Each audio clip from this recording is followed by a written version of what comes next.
नमस्कार. धनंजय हिरक महोत्सवाच्या कथा अभिवाचनाच्या कार्यक्रमात मी सुवर्णलता पाटील, कवयित्री आणि नवोदित अभिनेत्री तुम्हा सर्वांचं सहर्ष स्वागत करते.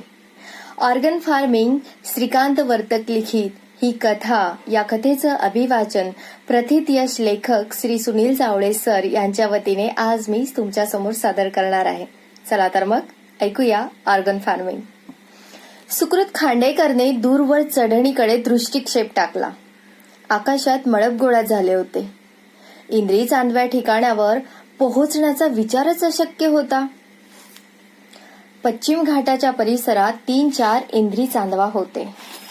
3 वर्षापूर्वी तो वनस्पतीचे नमुने जमा करण्यासाठी पश्चिम घाटाच्या कर्नाटकामधील डोंगर दऱ्यात फिरत असताना त्याच्या स्थानिक वाटाड्यांनी त्याला इंद्री चांदवा प्रकारची माहिती दिली होती.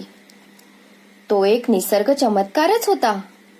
घनदाट जंगलाच्या पठारी भागात केंद्रस्थानी पूर्ण चंद्राकृती सुमारे 300 ते 400 यार्ड त्रिज्या असलेली एक पूर्ण चंद्राकृती चक्राकार जागा निर्माण होते. त्या कक्षेत झाडझाडोराच काय, पण गवताचे पातेही उगवत नाही. जणू काही मुद्दाम तयार केलेले मैदान असावे. या चांदव्याच्या कडेने उभ्या असलेल्या वनस्पतींची, वृक्षांची अप्रतिम वाढ होत असताना या चांदव्यात मात्र काहीही उगवत नाही. तसेच या चांदव्याच्या वर्तुळाकार क्षेत्रात जंगली श्वापदे, पक्षी, सर्पादी सरपटणारे प्राणी चुकूनही फिरत नाही. असे छोटे मोठे चांदवे कसे बरे निर्माण होतात, याबद्दलचे गूढ अद्याप कोणताही शास्त्रज्ञ उलगडू शकलेला नाही. या चांदव्याच्या मध्यभागी 15 ते 20 फूट उंचीचे टेकाड व त्यात निर्माण झालेले उथळ विवर असते. त्या चांदव्यास इंद्री चांदव्या असे म्हणतात. त्या वाटाड्याच्या मते अश्विन पौर्णिमेला इंद्रदेव त्याच्या अप्सरांसह गंधर्वांना घेऊन त्या इंद्री चांदव्यामध्ये येतो व पौर्णिमेच्या चंद्रप्रकाशामध्ये त्यांचे आमोद प्रमोद चालतात. या मैफिलीसाठी असे चांदवे अत्यंत घनदाट जंगलात इंद्रदेव तयार करतो.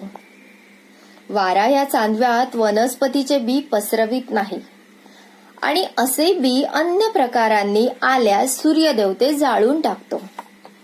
या गोष्टीचा आठव आल्यावर सुकृतला क्षणभर हसू आले.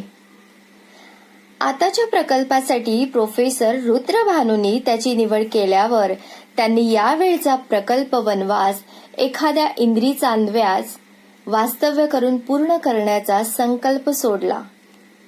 वनखात्याकडून असा चांदवा कोयना खोरे आणि चाफळ खोऱ्यांना जोडणाऱ्या वैवस्तव डोंगर रांगांत असल्याचे समजले होते. कोयनानगरच्या पश्चिमेकडील डोंगर रांगातून या चांदव्याकडे जाण्याची रानवाट होती.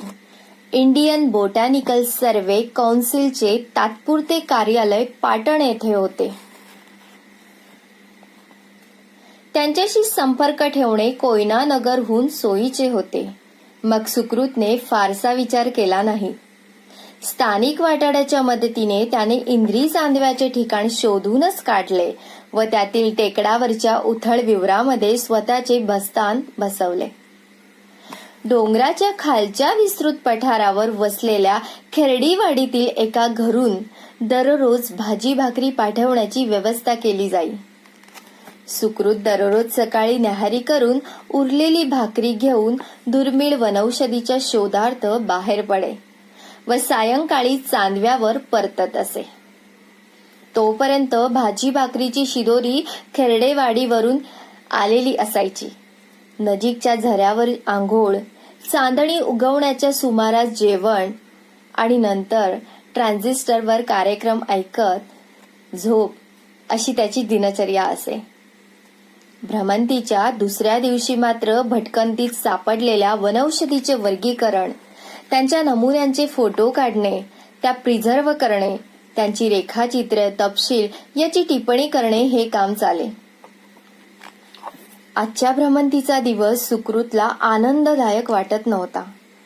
कसली तरी अनामी हुरहुर त्याला लागत होती.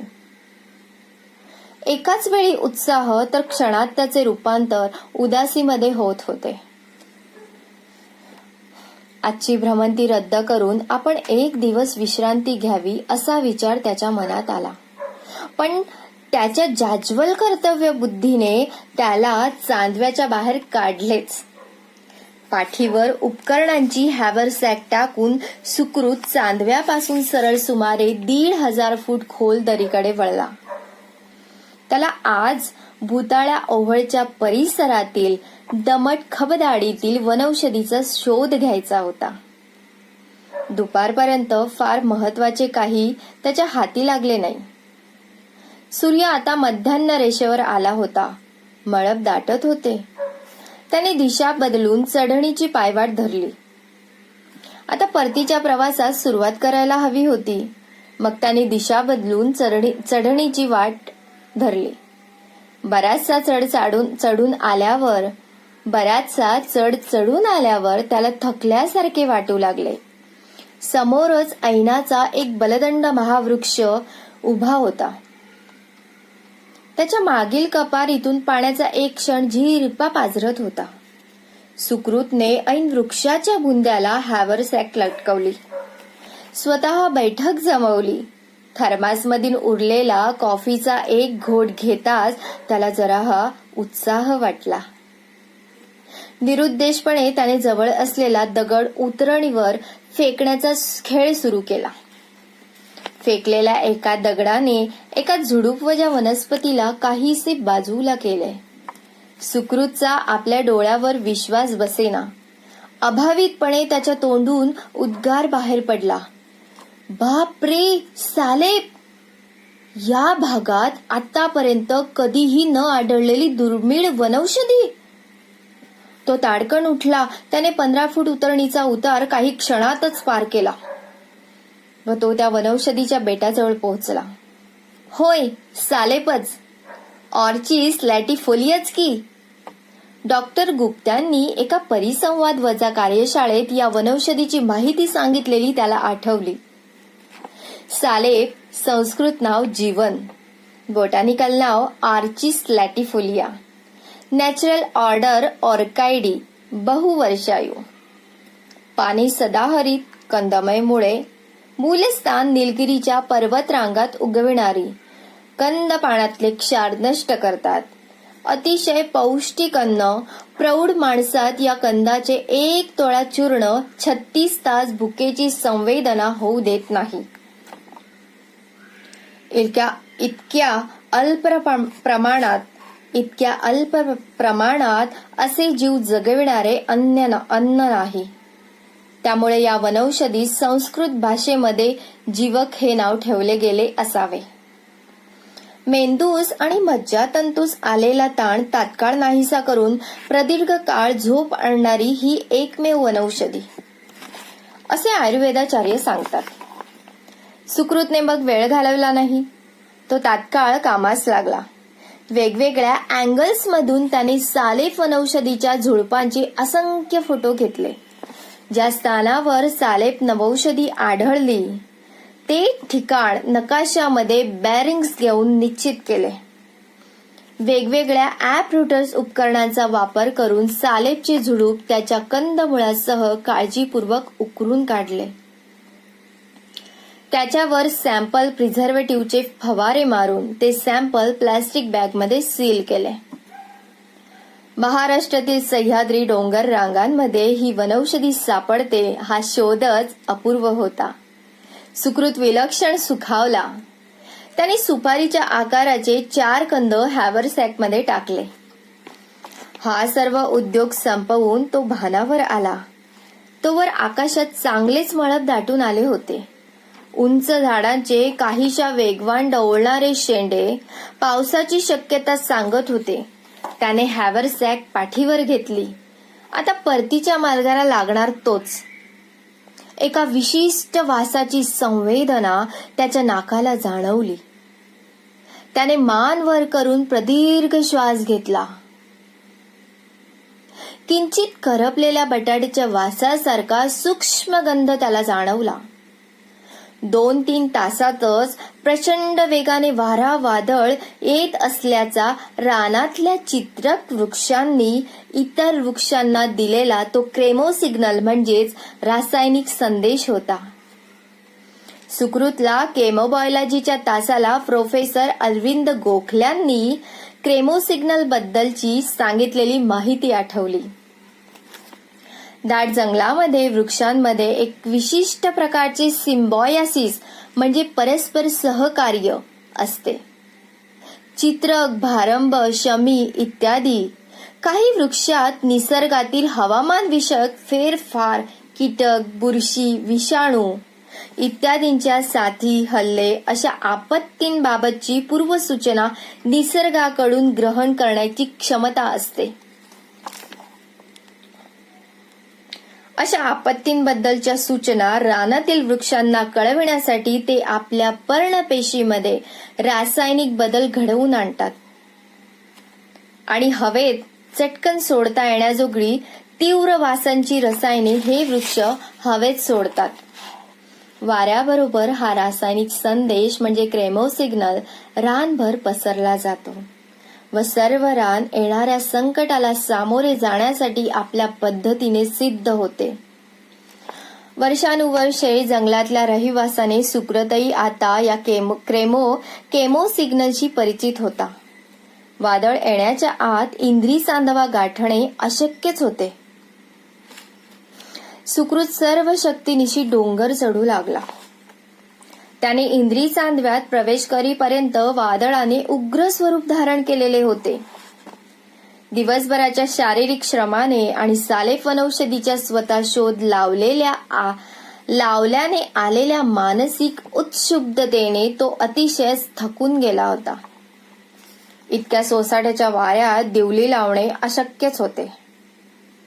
अंधारातच भाकरी खावी आणि स्लीपिंग बॅगमध्ये शिरून झोपी जावे असा त्याचा मानस विचार होता. पण आजचा दिवस काही निराळाच होता. वादळामुळे दररोज संध्याकाळी खेरडेवाडीवरून येणारी शिदोरी आलेलीच नव्हती. भूक तर विलक्षण लागली होती. त्याला हॅव्हरसॅकमधील सालेब कंदांची आठवण झाली. अंधारात चाच पडत हॅव्हरसॅकमधून एक लहानसा कंद काढला व तोंडात टाकला. स्लीपिंग बॅगेत शिरताच त्याला गाढ झोपेने घेरले. त्याच्या श्वासाची लय हळूहळू शांत होत गेली आणि थोड्याच वेळात त्याचा आवाजही नाहीसा झाला. सुकृत खांडेकर गाढ निद्रेच्या खोल डोहात जणू विरून गेला. सुकृत खांडेकरांनी सालेफ वनौषधी ओळखण्यात चूक केली होती. ती वनौषधी सालेफ आर्चिस लॅटिफोलिया नव्हतीच मुळात, पण त्याच ओर्कायडी नॅचरल ऑर्डर मधील रानटी प्रजात म्हणजे वाईल्ड व्हरायटी होती. तिचे गुणधर्म अत्यंत तीव्र होते. याच रानटी प्रजातीची एक सौम्य उपजात वनस्पती शास्त्रज्ञांना ट्रान्सबॅरियन प्रदेशात सापडली होती. थंड प्रदेशातील अस्वले हिवाळी निद्रेत विंटर हायबरनेशन पिरियड मध्ये जाण्यापूर्वी या सौम्य उपजातीचे कंद खातात असा उल्लेख आहे. तीव्रतर गुणधर्माच्या या प्रजातीचा कंद खाऊन सुकृत खांडेकरांचे काय होणार होते याबद्दल आता काही सांगणे कठीणच आहे. कालचक्राच्या गतीत वर्षे भराभर फेकली जावीत तसे सह्याद्री पर्वताच्या वैवस्तव डोंगर रांगात इसवी सन 2000 सालात कुणी सुकृत खांडेकर नामक एक वनस्पती शास्त्रज्ञ नाहीसा झाल्याची हकीकत लोक केव्हाच विसरून गेले होते. ते सरत्या अश्विन महिन्याचे दिवस होते. पूर्व क्षितिजावरून आरक्त हातभर वर आलेले होते. त्याचा लालसर सोनेरी प्रकाश डोंगरकड्याला चिकटलेल्या धुक्याला पुंजक्यांना कुरवाळत होता. वैवस्तव डोंगर रांगांना त्या अपूर्व प्रकाशाने एक देखणी झळाली आणली होती. सर्वत्र शांत शांत होते आणि सुकृत खांडेकर त्याच्या गाढ निद्रेतून जागा झाला. अंगावर साचलेल्या पालापाचोळ्याचा प्रचंड ढीग दूर करून अंग झटकीत तो उभा राहिला. पालापाचोळ्याच्या प्रचंड ढिगाकडे पाहत तो उद्गारला, कालचे वादळ खूपच जोरदार असावे. सालेबच्या नवीन शोधाची बातमी कोयनानगर पोस्टातील फोनवरून पाटण येथे कार्यालयाला तातडीने द्यायला हवी. हॅवरसॅकमध्ये ठेवलेल्या कोपऱ्याकडे दृष्टिक्षेप टाकला. हॅवरसॅक ठेवलेल्या कोपऱ्याकडे त्याने दृष्टिक्षेप टाकला. तेथे हॅवरसॅकचा पत्ताच नव्हता. उपकरणे गंजून गेली होती. प्लॅस्टिकच्या पिशवीतील नकाशा व सॅम्पल्स मात्र त्यातल्या त्यात शाबूत होते. मग त्याने फारसा विचार केला नाही. त्या दोन्ही गोष्टी त्याने उचलल्या आणि खेरडेवाडीकडे जाण्याची वाट धरली. पण काहीतरी फार फार चुकत होते. अजूनही खेरडेवाडीतल्या झोपड्या काही दृष्टिक्षेपात येतच नव्हत्या. त्याऐवजी तो परिसर एखाद्या विद्यापीठाच्या कॅम्पस सारखा दिसत होता. दगडी मजबूत इमारती, लागवडीचे विस्तीर्ण प्लॉट्स, जाणीवपूर्वक तयार केलेली वृक्षराजी. सुकृतला आता वेळ लागायचेच बाकी होते. झपाट्याने मार्गक्रमणा करून तो एका मुख्य इमारतीच्या फाटकापाशी आला. फाटकावर मोठी पाटी लावलेली होती, भारतीय वनौषधी अनुसंधान केंद्र, खेरडेवाडी. काहीतरी भयंकर चुकत होतं. एका रात्रीत इतकं सुनियोजित केंद्र कसं बरं निर्माण होईल? आणि मग खेरडेवाडी, तिच्यातील झोपड्या, आपल्याला जेवण पाठविणारा महादेव रणखांबे आणि इतर सर्वजण कुठे बरं गेले असावे? चक्रावलेला सुकृत बधीर मनस्थितीत केंद्रात पोहोचणार. सुमारे 100 मीटर्स अंतरावर एक इमारत उभी त्याला दिसली. तिच्याकडे जाण्याच्या रस्त्यावर एक पाटी होती. ऑर्गन फार्मिंग प्रशिक्षण केंद्र. ऑर्गन फार्मिंग हे कुठल्या प्रकारचे फार्मिंग असावे? कृषी महाविद्यालयातील त्याच्या पदवी आणि पदव्युत्तर अभ्यासक्रमात हा विषयच त्याने कधी ऐकला नव्हता. त्याची पावले त्या केंद्राकडे लगेचच वळली. मार्गाच्या दोन्ही बाजूस असलेल्या लागवडीकडे नजर जाताच त्याला विलक्षण धक्का बसला. त्याने शोधून काढलेल्या सालीपार्चिस लॅटिफोलिया वनौषधीची ती पद्धतशीरपणे लागवड केलेली होती. पण प्लॉटवर नामफलक मात्र लावला होता, विशाखा एल लॅटिफोलिया. म्हणजे आपण शोधून काढलेली वनौषधी सालेब आर्चिस लॅटिफोलिया नव्हती. आपल्या वनस्पती शास्त्राच्या प्रभुत्वाचा सपशे पराजयच की. एकदम त्याची चूक त्याच्या लक्षात आली. सालेब वनौषधीचे खोड गोलाकार असते आणि आपण शोधलेल्या व येथे लागवड केलेल्या वनस्पतीचे खोड चौकोनी आहे. म्हणजेच ही जात लॅटिफोलिया वर्गातील अनेक प्रजातींपैकी एक असावी. तर मग मी संशोधिलेल्या या प्रजातीच्या सुकृत के लॅटिफोलिया असे नाव असायला हवे होते. मनाच्या भ्रमिष्ठावस्थेत त्याने ऑर्गन फार्मिंग प्रशिक्षण केंद्राच्या मुख्य हॉलमध्ये प्रवेश केला. प्रोफेसर सगुणा मेश्राम, विभाग प्रमुख अशी पाटी असलेल्या प्रशस्त चेंबरच्या दरवाजावर त्याने हलकेच टकटक वाजवले. वेलकम अशी परवानगी येताच त्याने आत प्रवेश करून प्रोफेसर मेश्रामना अभिवादन केले. समोरच्या अत्यंत आकर्षक व्यक्तिमत्व असलेल्या सुमारे 30तील वयोगटातील वाटणाऱ्या युवतीने त्याला बसण्याची खूण केली. प्रश्नार्थक नजरेने तिनं त्याच्याकडे एक दृष्टिक्षेप टाकला. मी सुकृत खांडेकर, प्रोफेसर रुद्रभानूंच्या प्रकल्पात काम करणारा त्यांचा विद्यार्थी व प्रोजेक्ट मॅनेजर. प्रोफेसर सगुणा मेश्रामचा चेहरा कमालीचा गोंधळला. तिनं अविश्वासाच्या नजरेने त्याच्याकडे बघितलं. तिचे स्मरणकोश भराभर उलगडू लागले. इसवी सन 2000 सालातील गोष्ट. सुकृत खांडेकर नामक संशोधक वैवस्तव डोंगर रंगात झालेल्या भयंकर वादळात नाहीसा झाला होता.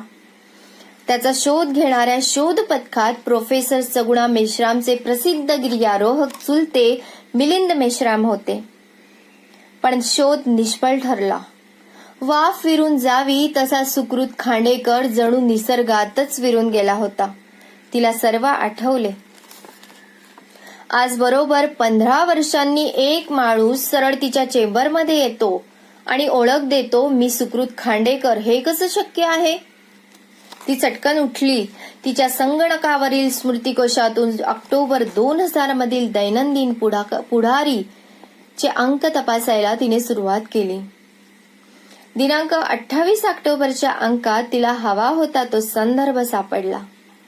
दैनंदिन पुढारीच्या पहिल्या पानावर ठळक अक्षरात सुकृत खांडेकर बेपत्ता झाल्याची बातमी त्याच्या फोटो सकट छापलेली होती. तिने चटकन त्या बातमीचा प्रिंट आउट काढला आणि सुकृतच्या हातात दिला. सुकृतने अथ पासून इतीपर्यंत ती बातमी वाचली. प्रोफेसर सगुणाच्या मागील भिंतीवरील कॅलेंडरवर आजची तारीख स्पष्टपणे ठळकपणे दिसत होती. 28 सप्टेंबर 2015. मग प्रोफेसर सगुणांनी 15 वर्षातील हकीकतींची मोकळी जागा भरून काढावयास सुरुवात केली. सुकृतने शोधून काढलेली लॅटिफोलिया या वर्गातील प्रजाती अत्यंत तीव्रतर गुणधर्माची होती. प्रयोगासाठी अतिसूक्ष्म ते 200 ग्रॅम्स मात्रा दिलेल्या माकडांपैकी 200 ग्रॅम मात्रा दिलेली माकडे आज 12 वर्षानंतरही निद्रावस्थेत होती. सुकृतला गडप झालेल्या 15 वर्षाचे गणित उलगडले होते. चक्क 15 वर्षे तो प्रदीर्घ निद्रेत होता. मात्र या प्रजातीला दिलेला विशाखा एल लॅटिफोलिया या नावाबद्दलचे कुतूहल तसेच होते. याबद्दल सगुणाला न विचारताच ती उत्तरली. विशाखा लिमये या नावाच्या संशोधिकेला ही प्रजात वैवस्तव डोंगर रांगात भ्रमंती करीत असताना दिनांक 9 जून 2001 रोजी सापडली.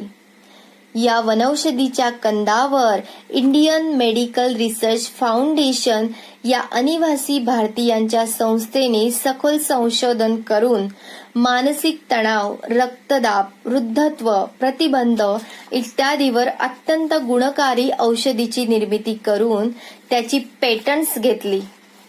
ही औषधी आज भारताच्या तिजोरीत प्रतिवर्षी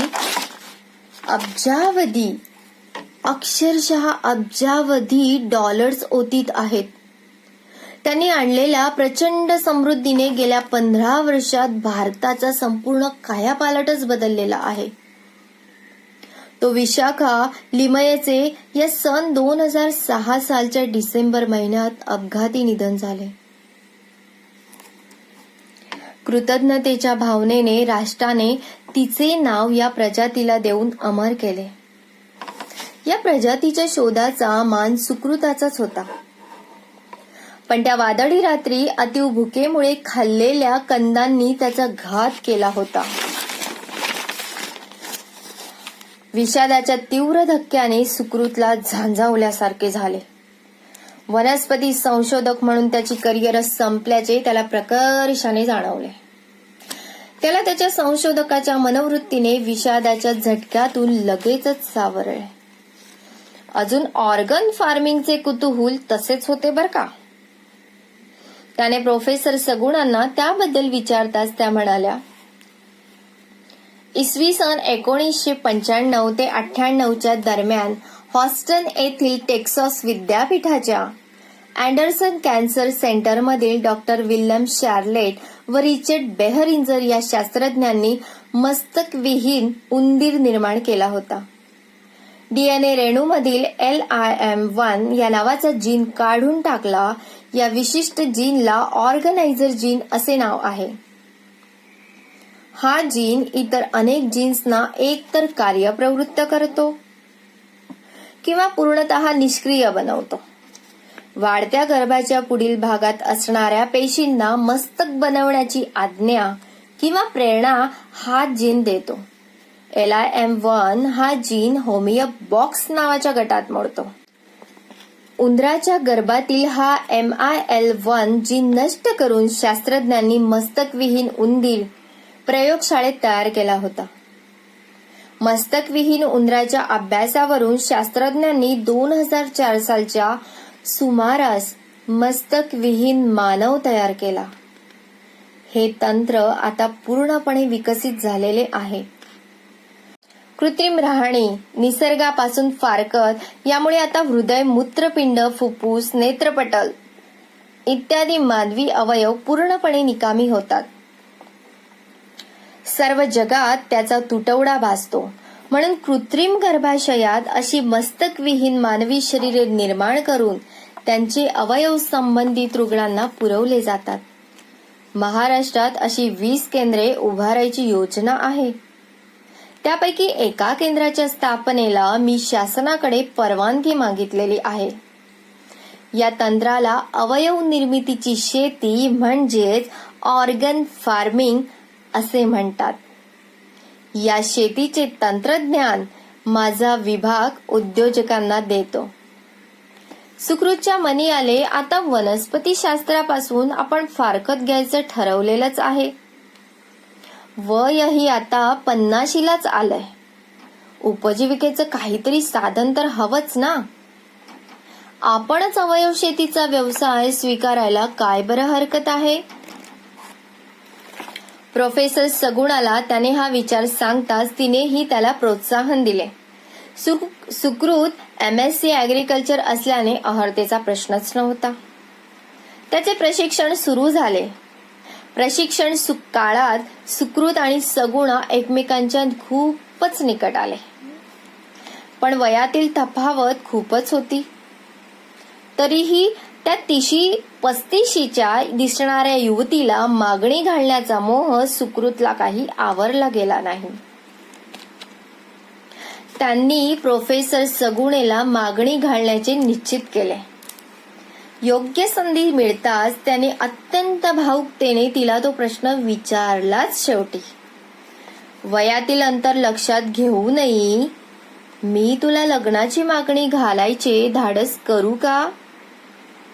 त्याचा प्रश्न ऐकताच सगुणा खो खो हसली.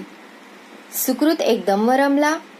ते पाहताच सगुणा उत्तरली, अरे बाबा, मीच तुला हा प्रस्ताव देणार होते.